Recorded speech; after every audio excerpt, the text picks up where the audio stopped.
Hola primos, buenos días. Buenos días, Eli. Vamos a comenzar con unos datos impactantes.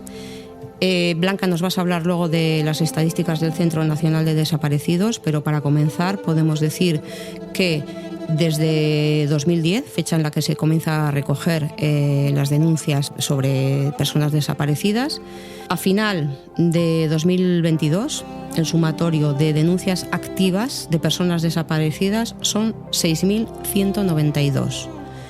Otro dato impresionante, o por lo menos llamativo, es que 8.215 menores se han ausentado de centros de acogida.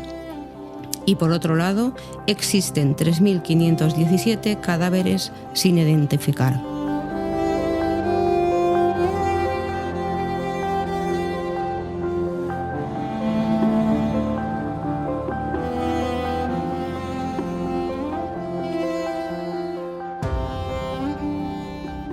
Blanca, has estado en una reunión, ya os han dado un informe anual, te invitaron a ir a un encuentro donde se iban a dar unas estadísticas y os han dado en papel, que es un informe muy interesante, un informe anual 2023 de personas desaparecidas.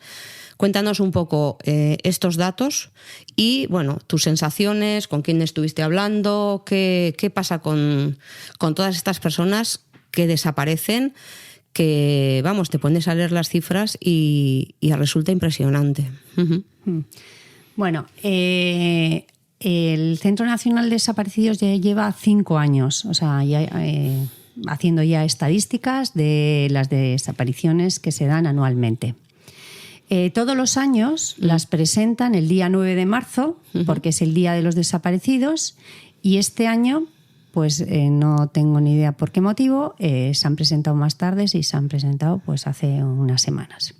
Bien, entonces, a mí se me invitó como presidenta de la asociación que tenemos en Unago Elkartea, y entonces lo que hacen es invitan a las asociaciones y fundaciones. En concreto estaba ANAR, que es la fundación, por si dijéramos que tiene muchas subvenciones del Parlamento Europeo y bueno, que es la que lleva todo de menores. Ajá. Pero no menores desaparecidos, menores que tienen problemas, menores que si, por ejemplo, un niño se siente maltratado, puede llamar a un teléfono de ANAR. Sí. Un menor que se siente mal en el colegio porque le hacen bullying, sí, puede llamar a ANAR. En ANAR le dan apoyo psicológico, apoyo de un abogado. O sea, tienen los menores llamando al teléfono de ANAR, tienen muchísimas oportunidades. Pero de alguna manera estamos hablando de menores en situación de vulnerabilidad que en ANAR les dan, por una parte, un soporte, un apoyo, un apoyo psicológico, etcétera, pero también se ocupan de esos menores que han desaparecido. Sí. Porque también hay menores que desaparecen y esta es la entidad o la asociación que está más focalizada en menores, no en personas adultas, sino en menores. Eso es. Bien. Pero ya te digo que ahí puede llamar a este teléfono. Hacen una labor un poco más amplia que la de las desapariciones. Yo creo que mucha gente no sabe, la conoce. No conoce. Luego le daremos el teléfono para que la gente que quiera, que pueda llamar. Claro. Incluso una madre puede llamar si piensa que su hijo está sufriendo bullying o que su hijo tiene problemas en casa. O sea, que esos también les van a dar apoyo a esas madres o padres o vecinos que conozcan un caso de un niño que está en malas condiciones o lo que sea. Pues muy interesante. Es muy interesante esta fundación. Oye, esta fundación tiene, supongo que se cita en Madrid o así, pero vamos, que funciona para todo el Estado. Para todo el Estado. O sea, tú puedes llamar. Y incluso si tu hijo ha desaparecido en otro país europeo o en otro sitio del mundo, también se puede llamar a este teléfono. Bueno, pues es importante luego que demos el teléfono. Muy interesante, es algo que ayudan a muchísima gente. La verdad que está muy bien. Luego también estaba la fundación que preside o antes presidía Paco Lobatón, QSD. ¿Quién sabe dónde? ¿Quién sabe dónde? Sí. Luego también estábamos las 3 asociaciones de familiares de personas desaparecidas, que son AFADECOR, que es la Asociación de Familiares de Córdoba, o sea... De desaparecidos de Córdoba. Exactamente, en Córdoba. Sí, que lo dirige el padre de Paco Molina. Luego también está FADES, que es la Asociación de Familiares de Desaparecidos en Cataluña, que esa antes la dirigía Patricia y ahora la lleva... ¿Patricia? No me acuerdo su apellido. Es una familiar. Sí, es una familiar, pero luego su suegro desapareció en el monte y apareció y entonces ahora lo lleva Carmen Orrit. La que hemos contado en varias ocasiones, que tiene 2 hermanos desaparecidos menores de un hospital. Esta es la que le han hecho el documental, la que comentaste que le habían hecho el documental. ¿Cómo se llamaba? Para que Carmen Orrit. Y el documental es Orrit. O sea, sí, es verdad. Comentamos en un episodio, sí. De acuerdo. Y lo lleva ella. Y luego también estaba una asociación de secuestros parentales. De padres que están viviendo esa situación y no sé... y bueno, y luego esos desaparecidos. Bien, entonces ahí estuvimos y lo que nos presentaron un poco eran las estadísticas y luego nos dejaron hablar para si teníamos pues alguna cosa que ofrecer o algo que aportar o lo que sea. Nos dejaron pues unos 10 minutos a cada asociación o fundación. Bueno, el tema es que lo que nos dijeron más o menos es... nos recordaron que el 9 de marzo del año pasado se aprobó el Plan Estratégico en materia de personas desaparecidas. Entonces, este plan es muy importante por lo que quieren es como una atención activa a los familiares. Bueno, jolín. Entonces, se quieren preocupar un poquito más de las familias, de cómo llevar las desapariciones y luego lo que intenta también es que haya, o sea, por ejemplo, si desaparece alguien aquí en Euskadi o desaparece en Bilbao, que desaparezca en Córdoba, que desaparezca, todo va a un ordenador central. Sí. Entonces ya, una vez que alguien desaparece, da igual dónde haya desaparecido, que esa información la tienen tanto pues la Ertzaintza, los Mossos, la Policía Nacional, el Guardia Civil, eso es lo que las familias pedían desde hace muchísimos años. Una coordinación de todas las policías para tener los datos activos. Exactamente, porque tú imagínate que antes desaparecía alguien en Córdoba y aquí nadie se enteraba. Si había la competencia de la Guardia Civil, las competencias de la policía y total que no se pasaban los datos, pero ha ocurrido hace nada. Hace nada que se da la coordinación. Exacto, pero que vamos. Y encima, como se iban entre ellos mal, pues cuanto menos información, mejor. Claro, pero es que el asunto era también que en el tema de delincuencia tú podías estar, te ibas a otra comunidad, a otro sitio y nadie te buscaba porque no estabas en esa base de datos, en fin, sí, que un poquito. Bueno, yo creo que quieren mejorar ese tema y es más, ahí también estaban presentes, estaba un representante de los Mossos, estaba el jefe de la Ertzaintza de homicidios, estaban también la Policía Navarra, o sea, había Guardia Civil, había Policía Nacional, o sea, yo creo que en verdad yo lo que estoy viendo es en el Centro Nacional de Desaparecidos que sí están intentando un poco... que hay una voluntad por coordinarse y por hacer bien las cosas. Y cuando te refieres a lo que van a hacer ese apoyo activo a las familias, que tanto hemos hablado en este podcast de, pues esa especie de dejarte solo y de dejarte sola, de no preocuparse por esto, ¿qué planteaban?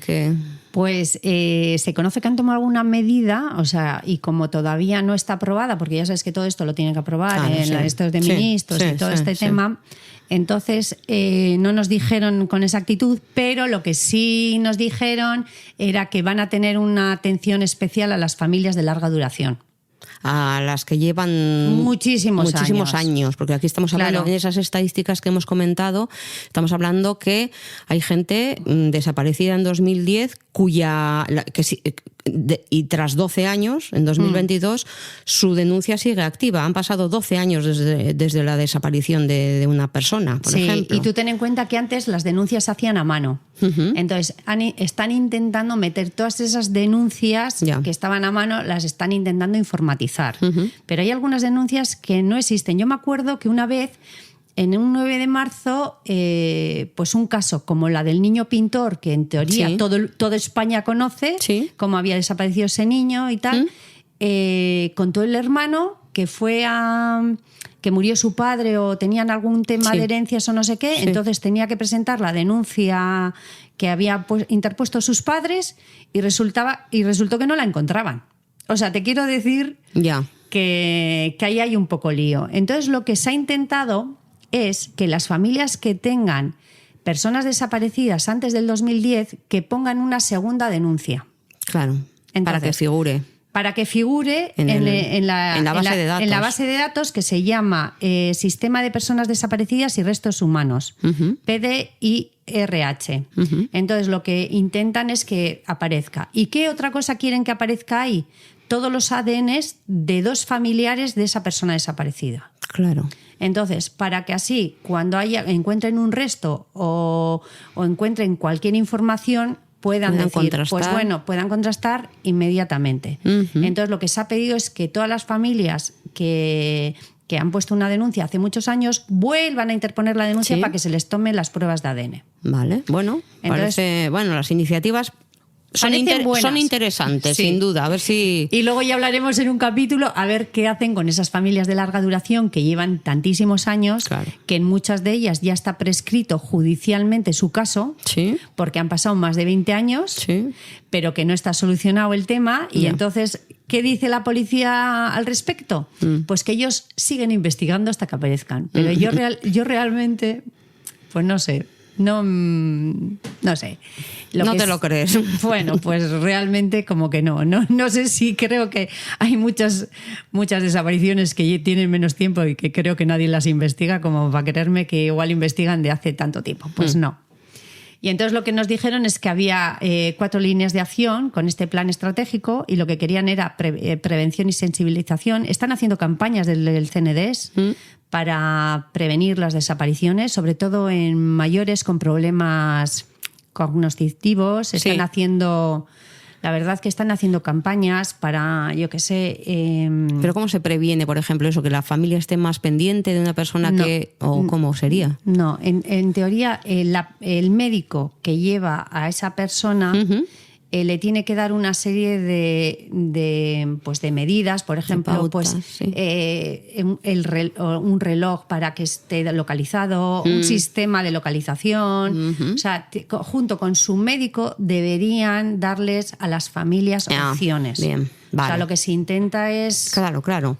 Sí, porque una persona que está demenciada o lo que sea, de repente empieza a andar o se va al monte, se pierde, no sabe realmente. Es que cada vez ¿no? hay más casos de ese.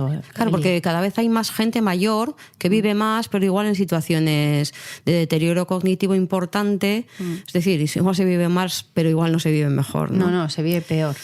Y también, por ejemplo, lo que intentan también, por ejemplo, en las escuelas es sensibilizar un poco pues a los chavales, primero porque la mayoría de desapariciones son menores, que luego hablaremos, pero también yo creo que es necesario que la gente desde pequeños sepas que si ves a una persona que está un poco desorientada, no te rías, sino que intentes ayudar y preguntarle, pues a ver lo que te pasa. Es como cuando ves un niño que está... Cuando tú vas a un centro comercial y ves que hay un niño por ahí y que no sabe a dónde va y que no tiene madre, pues le preguntas, ¿estás bien? O sea, tal.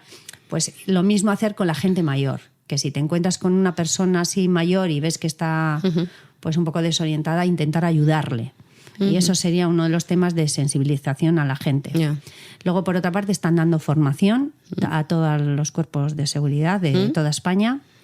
Luego también pues están de carácter tecnológico. Mira, la última vez que fui al CND, esta vez no. La anterior vez habían gente estudiante de la universidad que estaba estudiando criminología o no sé qué carreras, me imagino que sería una criminología. Estaban allí como oyendo y luego también creo que estaban echando como un vistazo a casos antiguos. Cosa que me parece... Estaría fenomenal, Sí. con unos ojos nuevos e intentar ver algo, ¿no? Y luego la tecnología ahora ya ha cambiado. Es cierto, o sea, es cierto, Y sí. luego yo que sé, que hay veces que cuando ha desaparecido en un pueblo allí remoto de España, igual había por no sé cuántos habitantes un guardia civil y es bueno que haya gente joven que vuelva a mirar esos casos porque igual... Hombre, judicialmente seguro que ya no vale para nada, pero para la familia vale para mucho. Hombre, claro. Bueno. Y luego ya te digo, la cuarta medida es la atención a las familiares y al sector social, que somos las asociaciones, que yo creo que quieren, pues bueno, pues a ver qué pasa. No tengo por lo ni menos idea. apoyar y no sé, y supongo que a veces subvencionar, ¿no? Pues porque porque aquí antes... os tenéis que casi buscar la vida para ir a estas reuniones, ¿no? Pues imagínate, a mí esta vez me han pagado, pero tú ya sabes que, por ejemplo, estas reuniones son a las 10 de la mañana, vamos a suponer, ¿no? Entonces, como nosotros aquí igual no llegaba, yo algún año, varios años, he tenido que ir el día anterior, pagarme el hotel, el autobús, o sea, vamos, que es un despropósito. No, que hay gastos, por ejemplo, simplemente de acudir a reuniones o de cantidad de gastos pues que corren a cargo de cada uno. Bueno, el caso de que contó la hermana de Débora, ¿no? De todo el dinero que llevan gastado pues en muchísimas cosas. Que bueno, luego hablaremos de este caso, que tenemos alguna novedad. Bueno, y esta compartir. Vez, aunque sea excepción, no hablé de mi hermano Miguel Ángel, porque cada vez que voy monto un follón y le digo de todo. Pero bueno, como han dado buenas noticias. Y me parece increíble porque, vamos, o sea, voy allí y les empiezo a decir todo y digo, bueno, a ver si alguien abre una investigación. Pues no hay forma, ni en el CNDES. No les das pena ni a los becarios. Nada, exactamente es eso. A ver si algún becario de esos estudiantes de criminología decide mirar también con otros ojos. ¿no? Y al que no le doy nada de pena es al jefe de homicidios de la Archaña, que todos los años me dice, te voy a llamar, y aquí sigo esperando. Bueno, yo tengo un amigo que me llama Yate. Porque me dice, ya te llamaré, ya ¿no? te llamaré, eso es, pues Yate. Eso es lo mismo. Entonces, bueno, decir que de las 2.700 denuncias que hay desde el 2010, se resuelven el 94,7%, ¿vale? En teoría se resuelven porque hay gente que se ha ido voluntariamente o lo que sea, regresa, aparece, lo encuentran, bueno, en fin. Entonces, pero bueno, que hay un 5,3% que no se resuelve nunca. Ya. Que no se resuelve nunca, y eso es lo que, si le das vuelta a la estadística, me parece que es un dato pues a tener en cuenta. Y bueno, otra de las cosas que me parece es que cuando dicen las personas desaparecidas, no quieren poner aparte los menores tutelados y tal, bueno, porque si no serían 14.000 y pico desaparecidos, ¿no? Entonces yo ahí estoy en contra, porque cuando yo fui al Parlamento Europeo hace como 5 o 6 años, lo que se dijo allí es que habían desaparecido 10.000 menores no tutelados en Europa y que muchos de ellos habían sido víctimas de trata de personas, de tráfico de órganos, o sea, y hay gente que nunca más se sabe de ellos. O sea, que... Y luego yo, como siempre digo, las desapariciones empiezan de una forma y quizás voluntaria, pero nunca se sabe cómo acaba, porque al final estos menores, vete tú a saber lo que les puede pasar por la calle. Entonces, bueno, para que la gente, cuando hablan de desaparecidos, quiero decir que el 68% de los desaparecidos son españoles. El 65% son menores de 17 años. Son chavales menores. Y luego casi el 60% son hombres. O sea que el prototipo de desaparecido es un hombre español y menor y de Madrid. O sea que te quiero decir que... Ese sería el prototipo. El prototipo de persona. Ya. Sí. De todas maneras, esta información, yo estoy echándole un ojo y la verdad es que trae un montón de información que a la gente que le interese el tema de las desapariciones estadísticamente y así, porque aquí hablan de denuncias que son... bueno, estamos hablando de 200 y pico mil denuncias. No, terrible. Que luego en el 94 y tal se cesan porque, bueno, la persona aparece, encuentran no sé qué, y estamos hablando, por ejemplo, pues eso, de un 2,3 o 5,4 que siguen activas, pero que siguen activas de 290.000, un no sé cuánto por ciento, son muchas personas. Son muchas personas. Es que antes me has enseñado y solamente en el año 2022, ha sido una pasada. Pónmelo otra vez donde estaba. Es que el año 2022 concretamente ha habido un aumento significativo de denuncias, de desapariciones activas. O sea, es decir, en el año 2022 hay 2.318 denuncias activas. Antes el dato que hemos dado de 6.192 es un dato acumulado. Es decir, el sumatorio del año años. 2010, 2011, 2000, pero solamente en el año 2022 contribuyen a ese sumatorio 2.318 personas que están desaparecidas, que además, bueno, pues eso, con unas situaciones no resueltas. En 2022 hay 173 menores ausentados de los centros de acogida. Porque lo de los menores se ha rebajado. Se ha rebajado, porque claro, es que estamos viendo aquí que en el año 2018 había 3.603 menores ausentados. Entonces, a ver, estos datos dices, 2018, ¿qué pasó? Algo, a esto tiene que responder a algo, ¿no? Y luego, pues eso, por franjas de edad he visto que la mayoría son de 13 a 17, como tú dices, de 13 a 17 años. Sí, tenemos y son un problema. Fundamentalmente hombres los que desaparecen. Y te voy a decir otra cosa, y algunos de esos casos que desaparecen se encuentra y algunos son suicidios, o sea, porque no se nos olvide... Bueno, vamos a hablar un poco de esto porque... Vamos a acabar primero con las estadísticas. Perdona. Y luego... Sí, vamos a hablar de... Mira, vamos a acabar de las estadísticas. Y por no meter mucho rollo, las provincias con mayor incidencia son Las Palmas, Madrid y Barcelona. Fíjate en Las Palmas que dice, o sea... ¿Pero por qué? Porque es costera. Y ahí aparecen, o sea, aparece mucha gente, bueno, todas las zonas que tienen costa, ahí hay muchas desapariciones. ¿Por qué? Pues porque aparecen pues muchas pateras, o sea, te quiero decir... bueno, estamos hablando de todas, claro, de todas las desapariciones de gente migrante. Claro, migrante, pero aquí también en Las Palmas muchísimo niño, que desaparece, o sea, que... Y luego por comunidades las que más son Canarias, Madrid, Cataluña, Andalucía y Valencia. O sea, y luego... Nada, en 2022, como has dicho, ha habido 113 denuncias por desaparición de españoles fuera del territorio español. O sea, que también se contabilizan las que... Sería como el caso de tu hermano, es decir, por ejemplo, personas españolas que están en otro país y que desaparecen, en ese otro país. ¿Y qué tienes? Pues como hemos estado explicando durante todos estos podcasts, pues que cuando alguien desaparece aquí es la leche. Pero ya si desaparece en el extranjero, el idioma, la lejanía, las diferentes culturas, diferentes... pero lo que me sorprende es que, claro, en la estadística tengan en cuenta que son españoles desaparecidos en otro territorio, pero luego a la hora de hacerse cargo... Es decir, a la hora de acompañar a esa familia, tal, nadie se hace cargo. Es decir, como ha sido en otro sitio, pues que lo arreglen ellos, ¿no? Entonces, ¿son españoles o dependen de la legislación del país donde han desaparecido? Ahora, desde que está el CNDES, una de las medidas que se ha tomado es que la embajada y los consulados tienen que por lo menos apoyar a la familia de esa persona desaparecida y tiene que publicitar. O sea, ahora los consulados, cuando desaparece un español en el extranjero, en teoría... tienen que hacer un seguimiento de esa desaparición, que es lo que tenía que haber hecho de toda la vida, pero bueno. Ya, bueno, pero... Vale, y entonces lo que hay ahora son 134 españoles desaparecidos en el extranjero.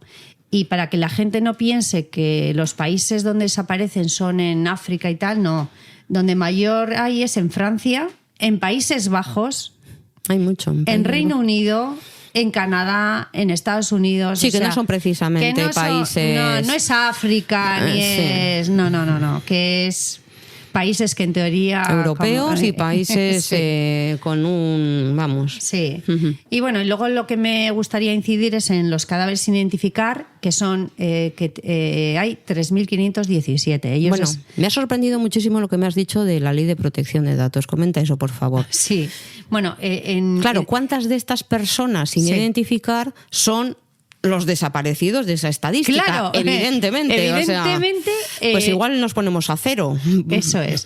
Ellos decían que este año creo que habían identificado a 100, bueno, no sé cuánto, 100 y pico, yo qué sé, estaban diciendo como que este año se habían identificado muchísimos y de repente dicen que habían identificado a alguien que había estado desaparecido como 40 años o no sé qué. Digo, jo, pues su familia estará encantada, que ha estado 40 años. Sí, bueno, sí siguen vivos. Fin. Pero bueno, a ver, entonces, ¿cómo identificar? A ver, porque... A ver, la identificación es a estas personas, claro, cuando tú desapareces, ahora actualmente, ¿no? Cuando alguien desaparece, lo que te hacen es la toma de huellas dactilares y va a esta base de datos. Bien, pero las denuncias antiguas no han tenido esa... Sí. Entonces lo que se aconseja es volver a denunciar. Vale, ¿qué problema hay? Pues yo me imagino que no tendrán medios, no tendrán gente, o sea, porque lo que no es normal es que tengan a una persona 40 años en unas cámaras frigoríficas o no, bueno, es que cómo es que no, a ver. O 13 años en una cámara frigorífica. Ese es un caso real, estás hablando. Por ejemplo, esto ocurrió en Valencia en 2007. Un hombre aparece en el monte y entonces le meten en una cámara frigorífica. Sí. Está 13 años en la cámara. En la cámara hasta que es identificado. ¿Y por qué es identificado? Porque su hermana vuelve a poner otra denuncia de desaparición de su hermano y entonces lo que le hacen es, le toman ahí las pruebas de ADN, les hacen y entonces dicen, pues mira, este cadáver que llevaba aquí 13 años, Vamos pues es tu hermano. Joder. Y otra de las cosas que parece increíble, pero lo que tardan en identificar y en decirte que es tu hermano. A ver, es que aquí el tema es como las películas. Sí. Es que nosotros creemos que es como en la película que de repente, nada, de un día para otro, porque suena fácil. Sí. Yo tengo las muestras de ADN de tus padres, encuentro un esto y las contrasto con todas las personas que tengo, a ver si, como suelen decir en el Office, en el Office, no sé si es el Office, no, el Office era la serie. En el Office lo meto en el esto y ya está. Y ya está, tengo las huellas, el ADN de la persona muerta y el ADN de las personas de la familia, y tendría que haber coincidencia ahí. Parece que todo se produce en 0, en un día. Y no es cierto. Ya. Hay mucha gente que está esperando incluso meses para saber definitivamente si es un familiar. O sea, yo no sé lo que pasa. O sea, lo que sé es que en los casos mediáticos el ADN se hace en días. Y para los casos no mediáticos y gente de estatus medio bajo, ahí puede durar meses y meses. Bueno, tú no te puedes quejar, que tú con esto del DNI fue inmediata. Vamos, mi madre se ha muerto sin saber si es mi hermano la persona fallecida. O sea que vamos. Bueno, y para que te hagas una idea, o sea, si recuerdas, a mis padres les hicieron las pruebas de ADN el día 30 de septiembre del 2006 y las mandaron a Suecia en junio, o sea, les hicieron el 30 de septiembre del 2005, perdón, que me he equivocado, y las mandaron en junio del 2006 a Suecia. O sea, tardaron, pues imagínate, 8 o 9 meses en mandar las pruebas. O sea, que esto es como un cachondeo de la leche. Pues eso es, en cuanto al CNDS, yo lo que aporté es... me llamó la atención, como hace mes y pico desapareció una menor y bueno, y todas las... ¿Y aquí? ¿En el País Vasco? No. En España, como ha aparecido por protección de datos, tampoco quiero decir dónde ha desaparecido ni nada, ¿no? Bien. Entonces, bueno, desaparece una menor, todos los medios de comunicación se hacen eco, tal, no sé qué, no sé cuántos, y entonces estoy viendo la televisión y están sus padres en una cadena de televisión a la mañana.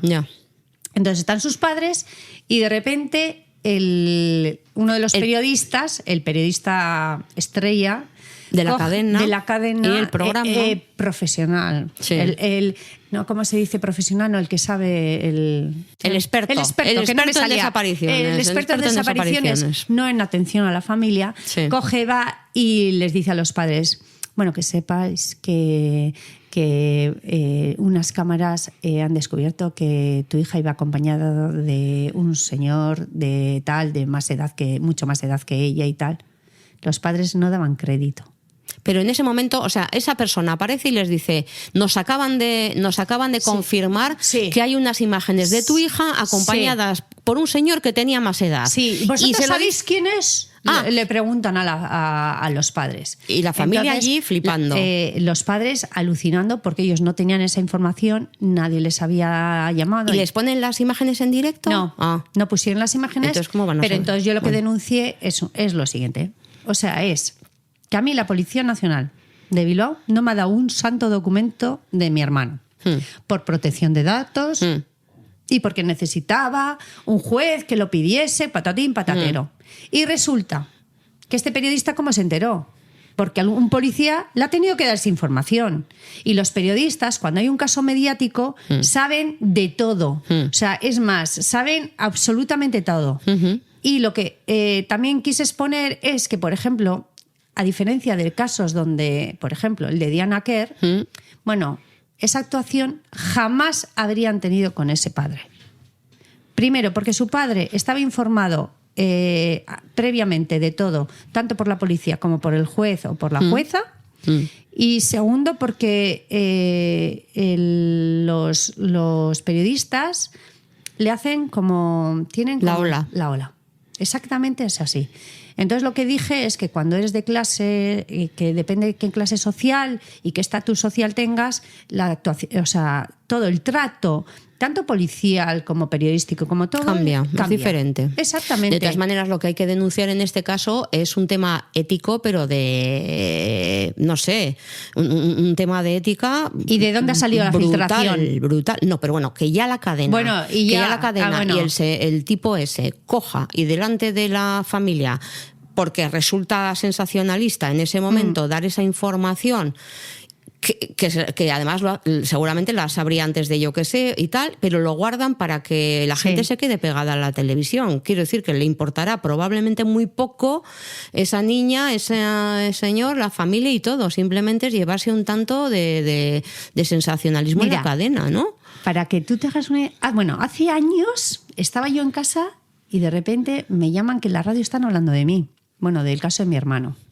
Pongo la radio y estaban hablando del caso de mi hermano, dos personas que no tenían ni idea del caso de mi hermano, y uno era un criminólogo que escribía libros, que no era nuestro Óscar, no tiene nada que ver, era de aquí.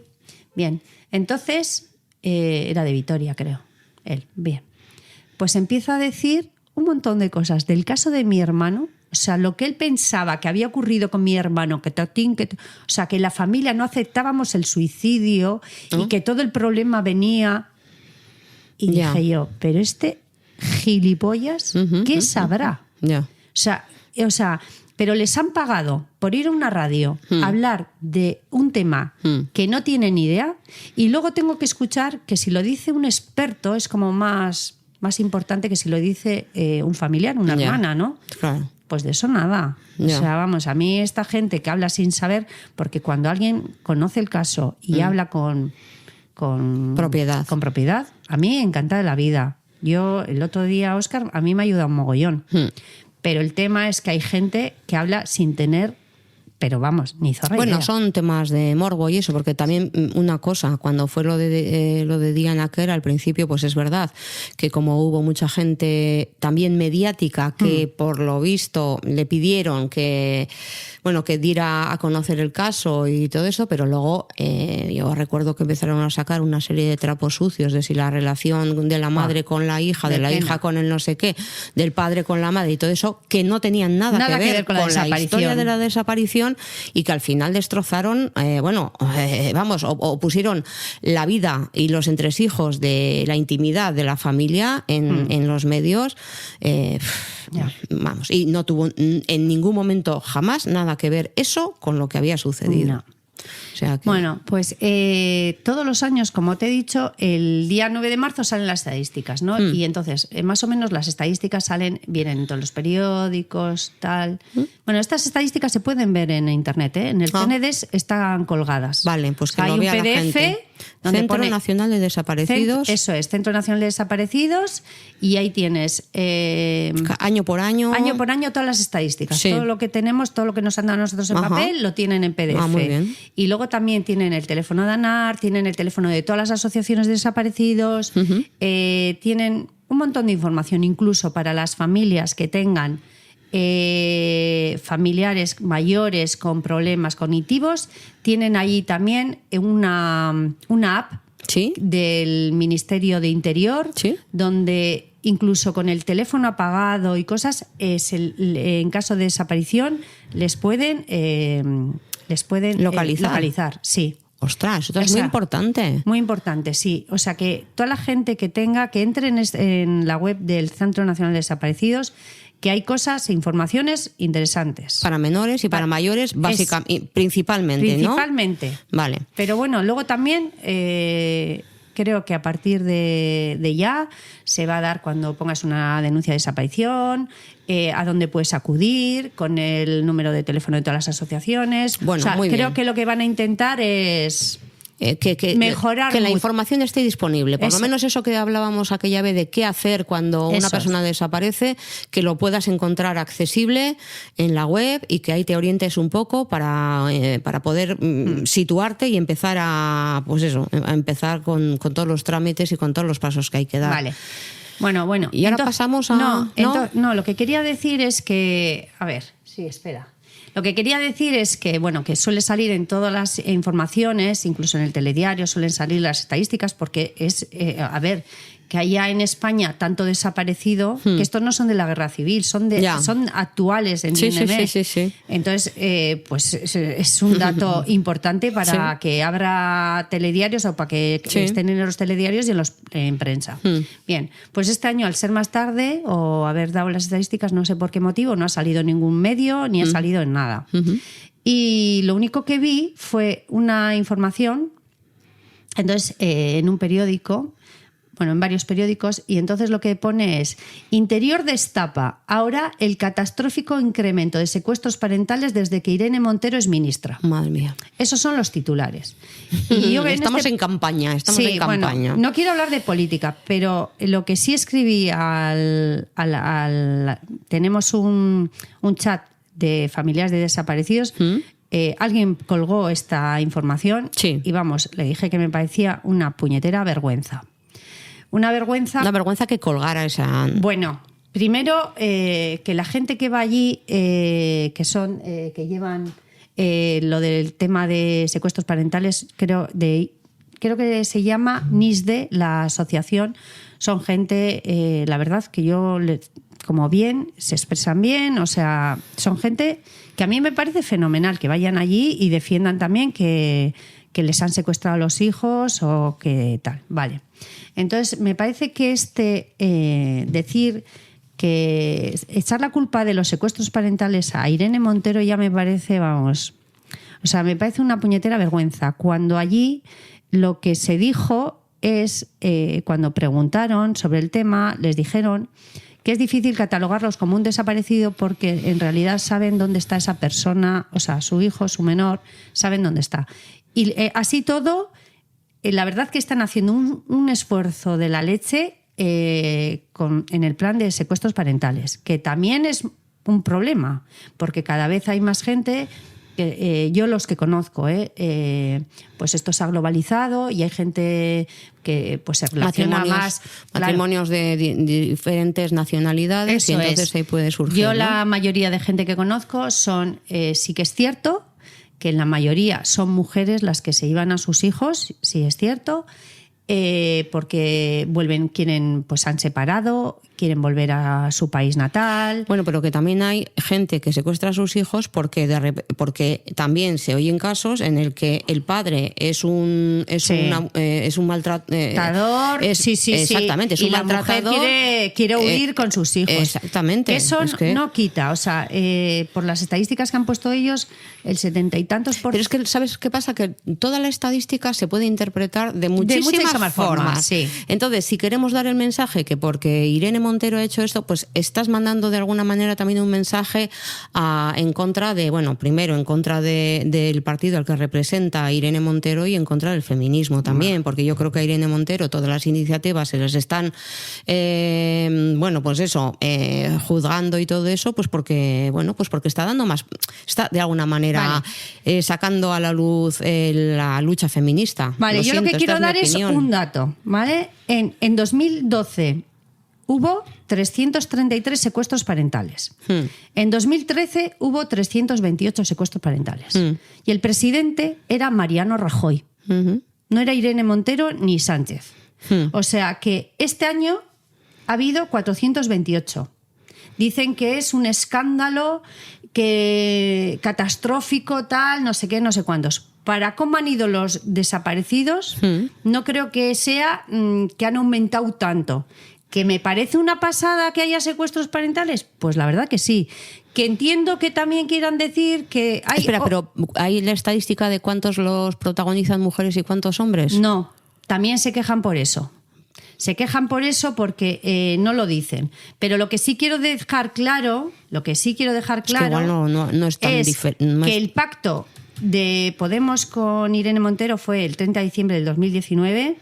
O sea, en teoría solo contarían los casos del 2020. En 2020 hubo 294 porque con la pandemia se bajaron tanto las desapariciones como esto. Y luego sí ha subido, pero por ejemplo este año ha bajado con respecto al año pasado. El año pasado fue 434 y este año 428. Que no tiene nada que ver. Que los secuestros parentales es una circunstancia de la globalización, de los matrimonios entre diferentes personas de diferentes nacionalidades. Y que entiendo que es terrible, pues por supuesto. Que entiendo que es la leche, sí, pero que quieran culpar así, o sea, y que quieran poner el dedo en algo, en una ministra, creo que se están equivocando. Bueno, es que además habría que saber lo que te digo, porque a veces de la misma manera que decimos que están más protagonizadas las desapariciones por hombres que por mujeres, pero por ejemplo, yo qué sé, entre 61,5 y 58, no sé qué, quiero decir, o sea, claro, que habría que saber exactamente. Sí, habría que saber y habría que ver en cuántos figuran órdenes de alejamiento, denuncias de maltrato y muchas otras cosas. Y yo también te digo, Eli, si hablando en claro, yo soy mujer y defiendo a la mujer, y también habrá mujeres que son también unas cabritas, o sea, te quiero decir, y que se han llevado y que están, pues yo qué sé, también ocurrirá. Pero también hay mujeres que han sido maltratadas. ¿Puede ser una persona que ha maltratado a su mujer un buen padre? Pues no tengo ni idea, pero desde luego si ha pegado a sus padres yo no entiendo cómo luego pueden darle la custodia. Pues es que hay cosas que para mí se me salen, o sea, que no... se te escapan. Bueno, se me escapan, sí. Pues eso también merecería un informe mucho más detallado, mucho más amplio. Eso es. Y yo creo que estos casos es como las desapariciones. Cada desaparición es diferente. Y yo creo que en estos casos habría que ver cada uno con sus circunstancias. Sí. Y a ver lo que pasaba. No tengo ni idea. Pero estos titulares me parece que vamos, impresionante. Y vamos a hablar de suicidios. Sí. Y que a veces esos suicidios, bueno, ¿te acuerdas que, bueno, a raíz de otro grupo en el que las dos estuvimos, del duelo, que también podemos hablar un día? ¿De eso hablamos al principio? ¿No hablamos? Bueno, no hablamos nada, pero eso merece un podcast. Sí. Bueno, no es para reírse, dices, fuimos a un grupo de duelo y nos estamos riendo. Sí, no, pero no. Nos estamos riendo de cómo nos sentimos, de unas circunstancias y una situación concreta, con todo el respeto, hombre, por Dios. O sea, no nos estamos riendo de que la gente tenga que pasar un duelo y que haya grupos para ayudar a pasar el duelo. El asunto es que a nosotras dos nos consideraron que no éramos aptas para ese grupo. Bueno, entonces, y eso ya lo contaremos.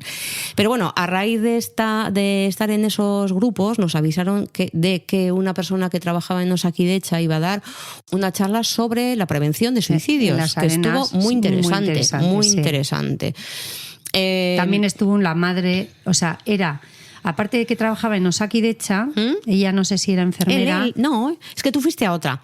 Yo fui a una que la dio un psicólogo de Osakidecha, un psiquiatra de Osakidecha, pero tú luego fuiste a otra. Yo fui a otra que también la dio. Ella también trabajaba en Osakidecha, la madre, sí. Y se había suicidado su hijo menor. Eso es. Esa es otra. Que no vio ninguna señal. Eso es. Bueno, entonces, del tema de los suicidios se pueden contar bastantes cosas de las que allí se dijeron y que son muy interesantes, pero a la hora de hacer las estadísticas, lo que quedaba claro y lo que estaba de alguna manera reivindicando este hombre era que las estadísticas de los suicidios son muy... dan lugar a mucho equívoco, porque para que realmente sea considerado un suicidio tiene que haber, no sé si eran como cuatro indicadores, y si no estaban los 4 indicadores no se contabilizaba un suicidio. Tenía que haber. Luego también si la familia, ¿te acuerdas que dijo también que si la familia no quería, bueno, en fin? Bueno, uno de los indicadores era, por ejemplo, dejar una nota, tal. Otro era, haber tenido, sintomatología depresiva, en fin, una serie de cuestiones. Claro, por ejemplo, decía alguien que cantidad de gente que se muere ahogada, que no es que se muere ahogada, que pone como figura en las estadísticas ahogada, como ahogado, cuando realmente muchísimas veces los ahogamientos son suicidios, ¿no? Y sin embargo, pues esos suicidios no están correctamente catalogados en las estadísticas de suicidios y en muertes accidentales que no son tales, ¿no? Ya, el tema, Eli, es que no sé si había 5, la cifra de suicidios es terrible, eso sí que también es un problema. Sí. Y sobre todo hay un suicidio en menores. Un nivel, ¿no? Una tasa de suicidios en menores. Sí. Que eso sí que lo tienen que estudiar y qué hacer y cómo llevarlo. Y yo creo que ahí sí que tienen que hacer prevención en las escuelas. Ahí sí que tienen que dar cursos a los profesores. Pero vamos a criticar un poco. Vamos a criticar un poco. Hombre, claro, vamos a criticar. Vale, a ver, porque criticamos. Es que, claro, vamos a criticar. En aquella charla se comentó que, claro, aquí en Guecho se había identificado una zona muy concreta donde la gente iba a suicidarse, que era la Galea, que todo el mundo conocemos la Galea como el centro donde, el punto neurálgico. De hecho, había en Irlanda otra del que se hablaba siempre, que era una zona donde muy similar a la de la Galea. Y total, que tenían los mismos suicidios casi. Pero los habían conseguido, es decir, estamos Galea y en Irlanda una zona similar a la Galea. Entonces, en Irlanda habían puesto en marcha un plan que consistía en poner unas señales, unos carteles, como en plan, piénsatelo. Llama al teléfono. Llama al teléfono, piensa en esto. Es decir, porque la gente, porque lo que decían era... Disuasorios, eran señales... eran señales disuasorias, pero es que además decían que la gente que sobrevivía al suicidio, al intento de suicidio en este caso, lo que comentaban era que no lo hubieran repetido si hubieran... Es decir, que no lo hubieran hecho si es que en el momento alguien les hubiera, les hubiera frenado, no lo sé. Y entonces, lo que decían era que la gente, en realidad, gente que se suicida no se quiere morir, simplemente lo que quiere es, en ese momento de sufrimiento, cree que no puede seguir, pero lo que no quieren es morirse, lo que quieren es acabar con ese sufrimiento. Exactamente. En ese momento entonces, lo que hicieron es poner esos carteles y además tener a gente formada para ello y a las horas, porque había estadísticas de qué horas, días y a qué horas eran más frecuentes los suicidios. Y entonces iba gente formada y que cuando veía gente sola, pues intentaba acercarse, charlar, etcétera, etcétera. Total, que el número de suicidios disminuyó, porcentualmente un montón. Sí. Y lo que planteaban era que en la Galea se hiciera lo mismo y fueron con la iniciativa a donde la señora alcaldesa... Que le dije que yo había ido hacía años a hablar con la... Pero, con la de aquí de pero Guecho. Bueno, en fin, ¿qué dijo la alcaldesa? Blanca, te dejo. No, la alcaldesa no. A mí me dijo la segunda teniente alcalde. Bien, da igual. Entonces me dijo que no, que en Guecho todo iba de forma maravillosa. Que no se suicidaba que la no gente. Nada, que todo iba muy bien en Guecho. Y resulta que cuando lo pide, pues ya lo dicen desde otro sector, ya no lo había dicho yo, no, de otro sector. Estaba, ¿te acuerdas? Una representante del ayuntamiento en ese momento donde estábamos en la sala. Y entonces ella habló como que era una buena iniciativa, que tal, que no sé qué, no sé cuántos. Bueno, a día de hoy nos ha hecho absolutamente... ¿Y eso fue hace 2 años? 2 años. Y sí. no se ha hecho absolutamente nada. Que son poner 4 carteles, ¿eh? Estamos hablando de Guecho. Que el nivel de plusvalía, de recibos del IBI, y pagamos... Pero también estamos hablando de un municipio en el que atracan barcos, en el que viene turismo y en el que no quieren enseñar que haya nada feo, sí, supuestamente, ¿no? Como es una zona de suicidios. Sí. Pues no habrá coches por ahí, que todavía coches en la Galea que todavía ni han... No. Yo creo que pusieron una valla disuasoria para el tema de los coches, ¿no? Yo hace mucho que no voy, pero creo que pusieron una valla disuasoria. Pero eso hace mucho tiempo. Pero sí. Luego tú vas a la Galea y está ahí, o sea, tú... O sea, vamos. Sí que puedes, que tienes acceso. Y gente que conocemos de Guecho que se ha suicidado allí. Siempre ha ido a la Galea. Yo, por ejemplo, conozco a varias personas, o sea, de aquí, de Algorta, que se han suicidado allí. Antes de terminar con el tema, como lo prometido es deuda, queríamos dar el teléfono de esa asociación que se llama ANAR, que es ANAR, y el teléfono es 900 20 20 10. 920 20 10, y ahí en ese teléfono supongo que es posible comentar todas esas cosas que hemos mencionado. Puede llamar familia, menores, y pueden llamar padres también, o pueden llamar gente que ve una situación que pues, denunciable exactamente para, en un menor. Con un menor. Y tienen un apoyo, vamos, de todo. Vale. Sí. Bueno, y ahora vamos con otro tema que, bueno, pues que nos da mucha pena, sí. Porque hemos tenido aquí, ¿os acordáis que recientemente hemos hablado aquí con la hermana de Débora Fernández? Y os acordáis de lo terrible del caso, de cómo ella tenía que ver, pues eso, al presunto tipo novio implicado. Y bueno, en fin, recordáis todo esto y todas las chapuzas y la pérdida del ordenador y todas las cosas terribles que sucedieron en ese caso. Y ayer mi prima me comenta lo siguiente. Bueno, hace como 6 días, ¿os acordáis que Rosa... Yo es que me sentía súper identificada con Rosa, ¿no? La hermana de Débora. Sí, la hermana de Débora, súper valiente, diciendo que va a llegar hasta el final, o sea... Sí, es que además dijo, volvería a nacer y haría exactamente lo mismo, me costara lo que me costara. Sí. Bueno, pues colgaron en internet lo siguiente que me gustaría leer.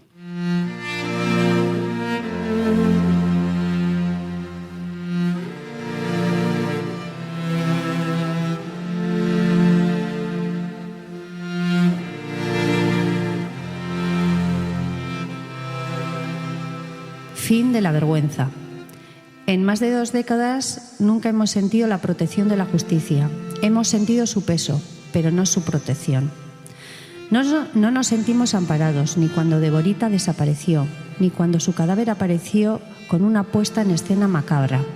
Más de 2 décadas, ningún gesto, ninguna muestra de apoyo. La justicia no ciega, sino cegada. Tan solo la sensación de ser un recuerdo molesto, una página atravesada que no acaba de ser escrita. El error de morir de manera inadecuada. Haciendo ruido con la memoria, mostrando los errores de la investigación y del proceso, todo tan incómodo. Y ahora la vergüenza de la muerte súbita, en la que tan convenientemente coinciden fiscal y defensa.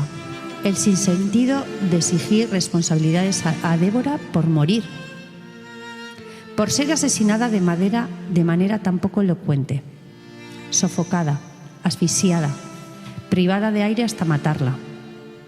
Y su voz que sigue molestando, su recuerdo que sigue amenazando a quien le mató. Y a quien tan diligentemente lleva más de 2 décadas molesto por su muerte. La justicia no nos ampara, no ampara a Débora. Y no podemos consentir que la instrucción se convierta en una burla en su memoria. No podemos permitir que maten también su dignidad. Hasta aquí decimos llegar en el ámbito de la instrucción. Hasta aquí la vergüenza ajena. Viviremos ahogados en la indefensión, deseando que esto no vuelva a suceder. Que ninguna hija, hermana, amiga muera de forma tan cruel y que lo haga sin consecuencias, sin castigo, gratis. Todos sabemos, todos callamos. Y este silencio vergonzoso y vergonzante nos pasará factura a todos. Agradecemos infinito vuestro apoyo durante todos estos años de lucha. No nos rendimos, pero no podemos tolerar esta vergüenza. Nos vamos orgullosos de todo el trabajo hecho y la verdad ha salido a la luz, pese a quien pese. Luchar contra la injusticia nos ha pasado factura y necesitamos recuperarnos de tan larga carrera. La decisión no ha sido fácil de tomar, pero debemos asumir que todo tiene un límite y en este caso nos ha sobrepasado a todos. Necesitamos recuperar nuestras vidas y asumir que la justicia vio hacia otro lado con la muerte de nuestra querida Deborita. Injusticia para Débora.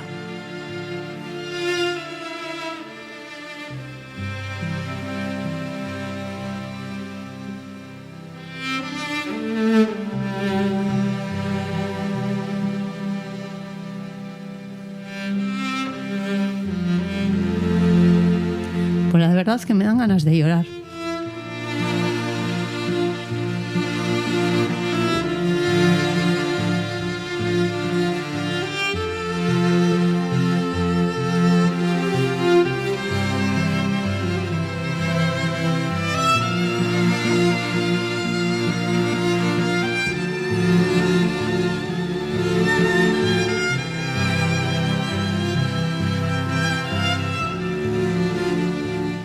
No me extraña, porque yo creo que, claro, no quieren que, claro, si el fiscal y el juez están convencidos, o sea, lo que están manteniendo... Es que lo que están diciendo es que ha habido de forma súbita. Sí. O sea, ella misma, cuando murió, se colocó de esa forma, ella misma se metió en una cámara frigorífica un montón de días, ella misma, o sea... No, a ver, lo que quieren decir es que el tipo este tal vez, o sea, como que Débora tenía un problema de corazón, murió súbitamente y este no supo qué hacer. Pero es que no tenía ningún problema de corazón. Por eso, que no. Pero claro, lo que quieren evitar es tener que volver a escuchar que eso es así. O sea, es decir, volver a escuchar en un juicio que nada, que esta mujer, pues, bueno, es decir, matarla de nuevo y matar otra vez a su familia, diciéndoles mentiras a la cara, mintiéndoles, haciéndoles creer lo que no se puede creer. Entonces, yo, desde luego, creo que pedimos por nuestra parte que si alguien de las personas que escucharon ese podcast y se sintieron que apoyen a la familia, tuvieron empatía con Rosa, pues que escriban a la familia si tienen, no sé cómo está en el Facebook, Justicia para Débora. En el Facebook hay un grupo. Eso es. Bueno, pues porfa, si no os importa, a la gente que escucháis, pues mandad ese apoyo a Rosa y a toda la familia, porque supongo que para tomar esta decisión, como dicen ahí en ese escrito, pues han tenido que verse muy jodidos. Yo lo que creo es que es muy difícil ser víctima, que la justicia en muchos casos no es justicia, es una injusticia, que parece ser que las víctimas tienen que demostrar todo y que aquí nadie defiende, o sea, es que es impresionante. En este caso además es que es tan llamativo, sí, madre mía, es que a nada que escuchéis, bueno, sí, ya lo hemos dicho, que tenéis en el podcast de La Vanguardia todo, o sea, es que es una vergüenza, el libro de Óscar Tarruella. Sí, ahí habla un capítulo, sí, lo dedica a Débora. Sí. Y yo creo que cualquier persona, o sea, con un poco de sentido común, se da cuenta de que todo ha sido una auténtica vergüenza, como dice la familia, y que ha hecho muchísimo daño a una familia Y me parece que el problema de toda esta historia es que no nos damos cuenta que al final lo que salimos perdiendo somos todos, porque a todos nos puede pasar. Y el problema es que si no alzamos la voz y no decimos basta ya, esto va a ocurrir a más personas. Y quizás alguien que nos esté oyendo en este momento, o sea, que no se puede, a estos jueces, a estas juezas, que oigan que hay una directiva de las víctimas, que a las víctimas hay que tratarlas con respeto, bien, que hay que hacer una buena investigación, que todo lo demás es una mierda y encima se sale o sea, tenía que estar prohibido, que tenía que ser delito no investigar un crimen, que tiene que ser delito que se hagan malas cosas, que no hay derecho, porque no es... Débora, es Débora y es todo lo que ha conllevado a una familia entera. Pues a destrozar una familia entera. Una familia, a unas amigas, o sea, lo que te hace es un desazón. Y desde aquí, mucho ánimo a Rosa, a los padres de Débora, por supuesto, a los otros hermanos. Pues a todas las personas. A todas las personas que querían a Débora y que todo el mundo que conocemos su historia... podemos entender. Sí, toda la situación, pero gracias por habernos enseñado cómo era Débora, porque al final todos le hemos cogido cariño a Débora y a esa familia. Que ha luchado tanto. Rosa, vamos. Que son supervivientes y valientes. Sí. Bueno, pues un beso muy grande para la familia y aquí lo dejamos. No sin deciros que tenemos agosto por delante y nos tomamos vacaciones, pero que en septiembre venimos con novedades. Vamos a tener a otra persona importante, interesante, a la que vamos a entrevistar, una persona que también se dedica a los podcasts sobre desapariciones, homicidios, etcétera, y que, bueno, a quien queremos mucho, bueno, básicamente, bueno, sobre todo a su padre como profesional, pero hemos tenido más contacto, mi prima ha tenido más contacto con el hijo. Supongo que con estas pistas ya os decimos bastante, pero yo creo que tiene mucho que decir. Pero nos emplazamos hasta septiembre con todos nuestros escuchantes, ¿vale? Y en septiembre os iré contando cómo ha ido la denuncia que puse en septiembre del año pasado contra policía sueca, instituciones suecas, instituciones españolas. Vale. Ahí también hay novedades. Ahí hay novedades y os las contaremos en septiembre. Venga, pues buenas vacaciones, felices vacaciones. Muchas gracias por estar escuchándonos. Y darnos al like. O escribirnos. Eso es. Venga, agur, un abrazo, agur.